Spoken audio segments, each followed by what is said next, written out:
Hello, Arrowverse. How you guys doing? Can you do me a favor? Hit that like and subscribe button while you're at it. Push that notifications button to all, so you get the scoop of my new videos.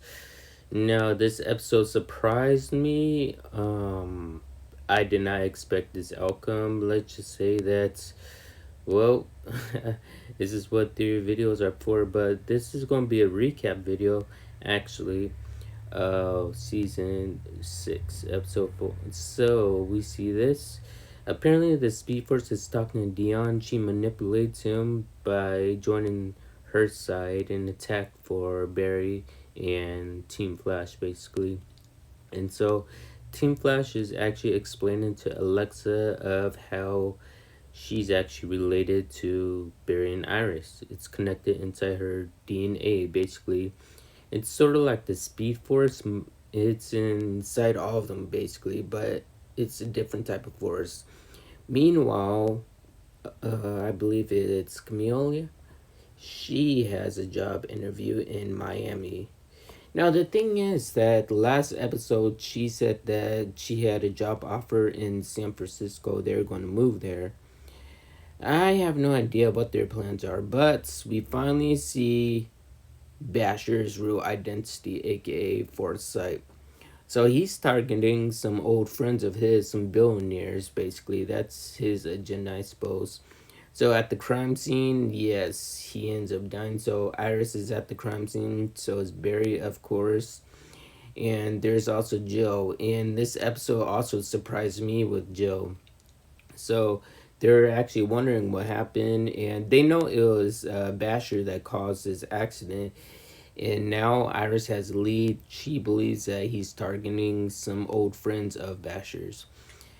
I thought we saw the last of this military police officer lady, but apparently she has a grudge still against metahumans, even though she lost the Frost case.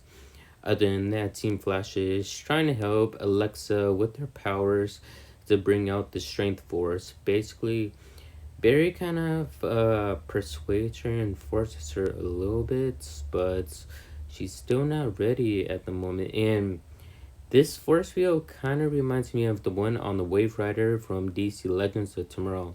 Other than that, this is his second victim, and she does not seem to be scared or surprised at him at all. Basically, she knows who's behind the mask. She could tell by his voice, and let's just say that he attacks her. Now, I thought that he will be like the complete enemy to the Flash, but they do have a conflict and they do fight a bit. And let's just say that he knows how to harness his powers even more greater and knock Barry back on his behind, basically. And so, other than that, we see in the new next scene that Iris, Allegra, and Camila are doing some research on Basher. They find out what Basher's previous life was and why he's angry at targeting his old friends. He thought his friends abandoned him, that's why. Then Joe finds out inside the armory that the military lady has possession of a gun with Medicures. This kind of reminds me of Striker from Call of Duty, a shotgun, basically. Other than that, military lady says you're either with me or against me, and I already have a signed government issue from the governor. Other than that, they try it again, and let's just say that she loses control, and she actually turns into Forza. And the thing is that the Flash actually carries Caitlin to safety, but Cisco, he gets flown like a rag doll. Let's just put it like that. Okay, so Cisco's he's badly in shape. A little bit. He's in recovery. She is scared out of her wits, and so Keiynan talks to her and says, I know you're afraid, but I used to be afraid because I have Frost inside me. She gives her this communication chip where she was able to talk to Frost, and now she gives it to Alexa, and hopefully Alexa can talk to Forza. Barry agrees to that, and hopefully eventually soon it'll help them with their powers, which it did. In this scene, basically, I guess this was the last victim on Basher's list. So Basher was about to kill him, basically, because this guy was fleeing town. But the Flash basically took him away. And now they're facing Basher. And let's just say that Barry is still trying to talk Basher into standing down and joining the Flash. But they end up having a tense fight still. And let's just say that Barry is about to actually get killed, but Forza actually comes out so she could control her powers. And she puts a smackdown on Basher, basically, and Basher surrenders. And then, other than that, Barry and Alexa finally get through to Basher, and they're able to talk him down, talk to him, say, come on, you're part of our family now, basically, okay? I know you think everyone abandoned you, but we won't. Just calm down, relax, and join us. We'll protect you, we'll help you. Basher agrees, and let's just say that, okay, once they actually go back to Star Labs, we can see Camille, Caitlin, and Allegra armed. And let's just say that Basher is not too well happy for that. He says to them, well, yeah, those weapons won't do any good.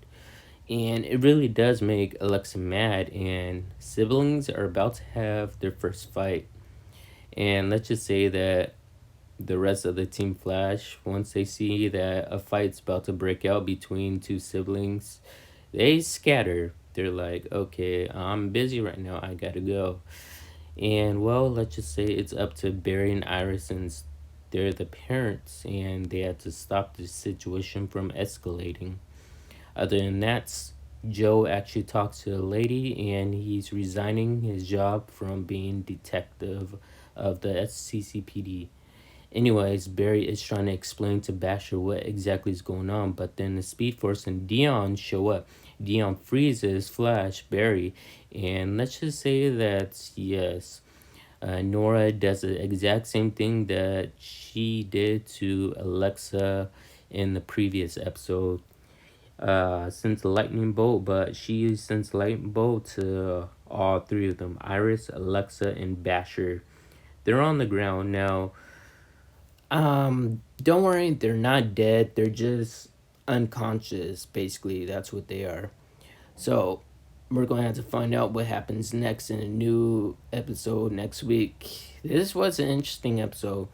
Anyways, hope you guys enjoyed. If you're new, subscribe to the channel, and I'll see you all in the next one.